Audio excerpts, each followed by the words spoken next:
Bonjour à tous, bonjour à toutes. Vous avez pour exercice cette épreuve significative numéro 3. Pensez à mettre votre nom, votre prénom et la date de réalisation de cet exercice. Je vais commencer par vous faire la lecture du sujet. Vous êtes commis au restaurant Le Canard Rouennais situé dans le Vieux-Rouen. L'adresse, la raison sociale de ce restaurant est Le Canard Rouennais, 10 rue de la Chasse, 76 000 Rouen. Le numéro de registre du commerce est B233 344 522. Ce restaurant possède également évidemment un numéro de téléphone et un numéro de fax. Il est également enregistré en adresse mail. Ce restaurant traditionnel propose des spécialités de volaille et de gibier. L'équipe de cuisine est composée d'un chef, d'un commis, vous, d'un plongeur et d'un apprenti. Votre restaurant participe à la manifestation Normandie sauvage organisée par la mairie de Rouen. À cette occasion, le chef propose le menu chasse suivant. Ce menu est à 22 €. Il est composé de feuilletés de faisan à la pistache, d'une terrine de garenne au pain d'épices, le garenne étant un lapin sauvage, le canard colvert rôti, le canard colvert étant un animal, un gibier à plumes sauvage. On l'appelle colvert puisque il a le cou d'une couleur verte. Un ragoût de marcassin au cidre. Le marcassin est un petit sanglier. Salade et fromage, cerise flambée et sa glace vanille, ou tarte fine à la pomme. Première question. Votre fournisseur vous livre la commande du jour. Indiquez le nom de ces animaux en les classant dans la bonne colonne du tableau ci-dessous. Vous avez donc 5, ou plutôt 6 images d'animaux. Certaines de ces images correspondent à des animaux de basse-cour, donc des volailles. D'autres sont des gibiers à plumes, d'autres sont des gibiers à poils, et d'autres sont des gibiers de venaison.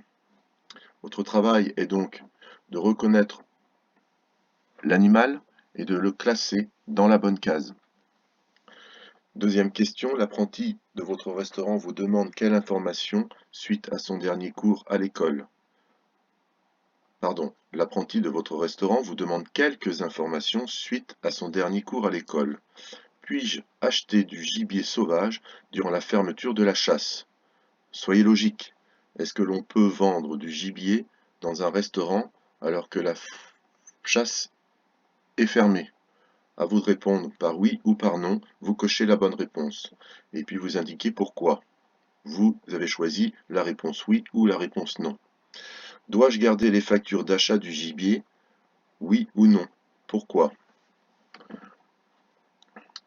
Autre question, le chef vous demande de conserver les étiquettes des produits livrés. Pourquoi? Vous savez que durant nos ateliers de travaux pratiques, nous conservons systématiquement les étiquettes des produits que nous utilisons. Maintenant, nous sommes arrivés à l'enregistrement sur tablette. La question est, pourquoi doit-on conserver ces étiquettes? Quatrième question, l'apprenti vous demande la signification des informations portées sur l'estampille sanitaire. Ce produit peut être vendu dans toute l'Europe. Vrai ou faux? Où est l'indication sur cette étiquette qui me permet de dire que cette étiquette, ou plutôt ce produit, peut circuler dans toute l'Europe? Je vous aide. Que signifie CE? À partir du moment où vous trouvez la signification de CE, vous pourrez répondre par oui ou par vrai ou par faux à cette question. Quel est le pays d'origine de ce produit? C'est indiqué sur l'étiquette. Quel est le numéro du département de l'abattoir? Soyez logique. Quel est notre numéro de département, nous, dans le Calvados? Question 5. Entourer la température maximale de conservation du canard. Le canard est une viande. À quelle température conserve-t-on la viande dans notre réfrigérateur en cuisine?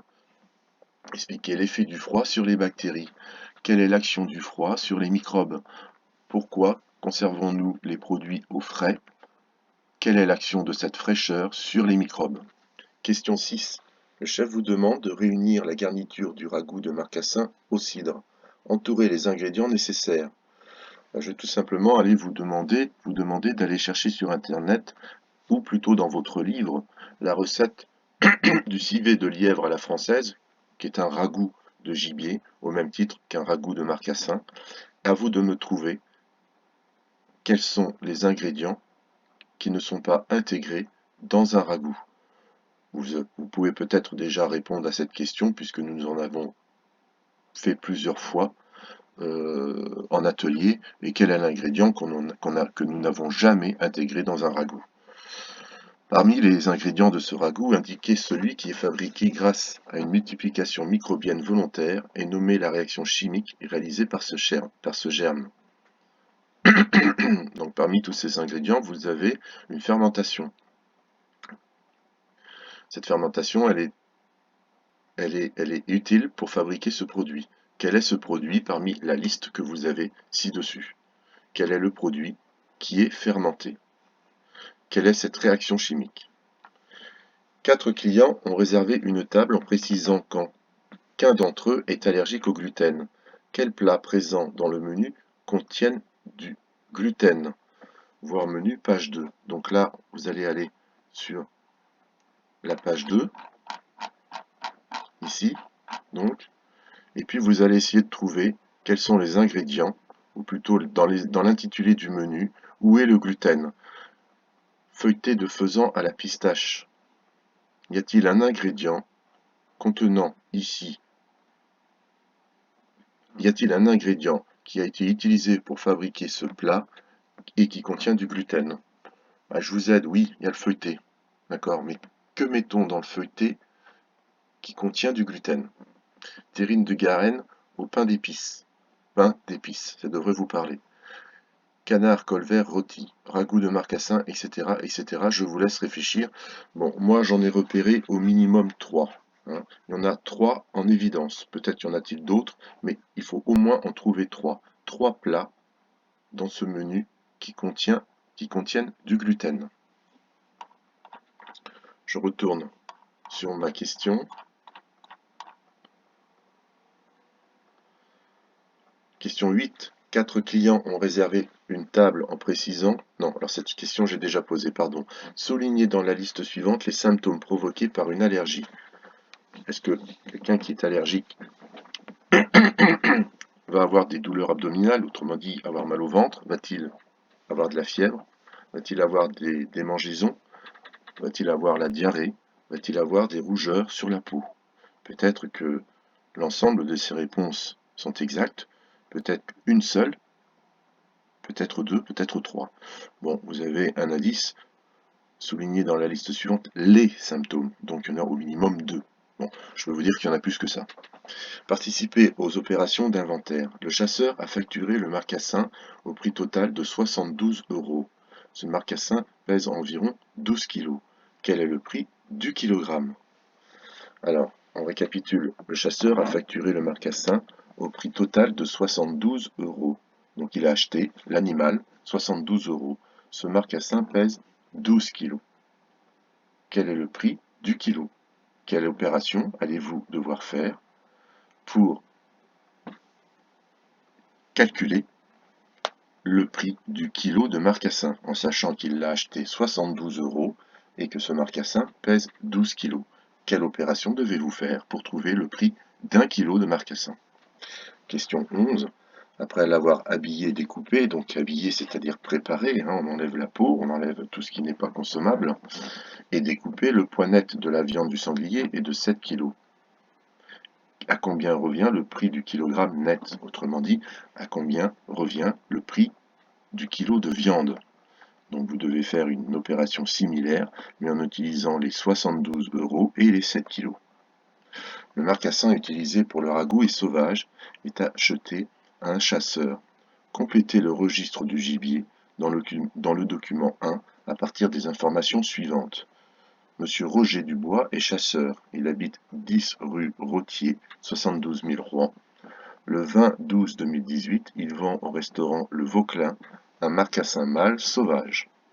Le numéro de l'étiquette est 012 et celui du lot 12 365. Le chef de cuisine a cuisiné ce marcassin le 21-12-2018. Le poids brut est de 12 kg. Donc vous allez devoir compléter ces informations, intégrer ces informations dans le tableau du document 2.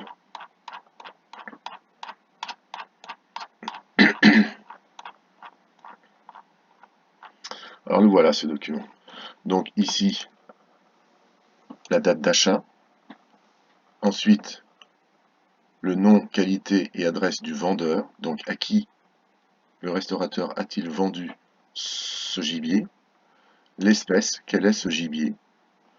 Quelle est la qualité? Alors qualité, est-ce que c'était un animal d'élevage, un animal de repeuplement, un animal sauvage? Est-ce que c'est un jeune, un mâle, une femelle? À vous de trouver la lettre qui correspond donc à ce que le restaurateur a acheté. Quelle nature? Quel nombre de pièces? Combien a-t-il acheté de marcassins? Quel est le poids brut? Numéro étiquette sanitaire, numéro d'identification et sortie c'est-à-dire la date de préparation, la date où le cuisinier a cuisiné ce gibier. Donc à vous de compléter ces informations et les intégrer donc dans le tableau. Je reviens sur mon exercice. Donc page 5. Quel est le produit concerné par cette fiche de stock? Il suffit de lire, hein, d'accord? Donc je vous laisse faire. Comment le chef a-t-il calculé le montant total du stock? Donc le montant total du stock, il est ici, 170 €, 178,60 €. Comment est-il arrivé à cette somme? Expliquez comment il a fait. Quelle est la quantité totale sortie le 2 mai? Donc le 2 mai ici, quelle est la quantité totale de produits que le chef a-t-il sorti? D'accord? Quelle est la quantité entrée le 2 mai? Combien en a-t-il entré? Donc ici vous avez l'entrée, ici vous avez la sortie. À vous de voir, le 2 mai, combien a-t-il sorti et entré de ce produit? Quelle est la quantité totale du stock? Là aussi, le stock est indiqué quelque part, d'accord? Q comme quantité. Donc à vous de réfléchir, à vous de voir combien y a-t-il de produits, de ce produit en stock dans son local épicerie. L'apprenti vous demande la signification des différentes présentations commerciales des volailles. Associez les présentations commerciales aux définitions. Alors, l'escalope, c'est la volaille qui est prête à cuire, ce sont les filets tranchés, ou est-ce que c'est la volaille a encore ses plumes? Une volaille Pâques, c'est une volaille prête à cuire, c'est un filet tranché, ou c'est une volaille qui a encore ses plumes? Une volaille non vidée, même question, à vous de mettre la lettre en face de sa définition.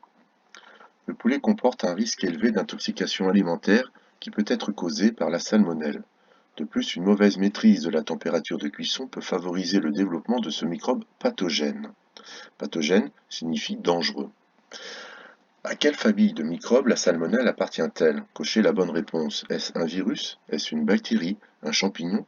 Ou une algue? Que signifie le mot pathogène? Je viens de vous le dire.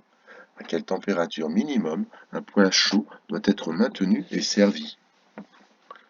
Vous savez que lorsqu'un plat est maintenu chaud, cette chaleur doit être minimale, c'est-à-dire vous devez atteindre une température minimale qui va permettre d'arrêter la multiplication des microbes. Quelle est cette température? À vous de chercher sur Internet. On passe en page 6. Rechercher la raison sociale du restaurant. Eh bien, au tout début de mon vidéo, je vous explique ce qu'est la raison sociale. Donc, je vous encourage à aller chercher l'information au début de la vidéo. Nommez tous les matériels ci-dessous, puis entourez celui ou ceux pouvant être utilisés pour cuire le ragoût de marcassin. Alors, vous connaissez ce matériel, à vous de le nommer, et ensuite à vous de m'indiquer quel est celui ou ceux que vous allez utiliser pour réaliser un ragoût. Vous êtes en charge de réaliser le ragoût de marcassin. Numérotez les étapes de travail dans l'ordre de réalisation en respectant le principe de la marche en avant, évidemment le principe du ragoût. Alors je vous rappelle que le principe de la marche en avant consiste à commencer par ce qui est sale pour finir par ce qui est propre. D'accord? Et ensuite vous avez une suite logique du ragoût, de la cuisson du ragoût. Si vous ne savez pas, je vous invite à revoir la vidéo sur le ragoût. À vous de me trouver, donc de classer de 1 en commençant par le chiffre 1, à vous de classer ces différentes phases techniques. Pour cuire ce ragoût, vous allumez les brûleurs. Vous observez des flammes qui ne sont pas conformes à une bonne combustion. Notez deux caractéristiques de ces flammes. Alors, en principe, la flamme, lorsque vous allumez le brûleur, est d'une couleur plutôt bleue. D'accord? Si ces couleurs devaient être de couleurs différentes, si la flamme devait être de couleurs différentes, quelle serait-elle? Et quel produit, quel gaz toxique ce brûleur, cette flamme pourrait-elle dégager si cette flamme n'était pas bleue?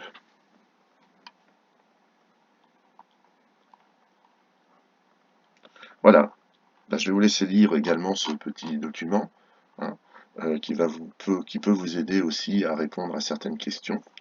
Et puis, ben, je vous encourage à travailler sérieusement et à m'envoyer votre document ou en photographiant et en m'envoyant par mail, ou alors directement sur le document.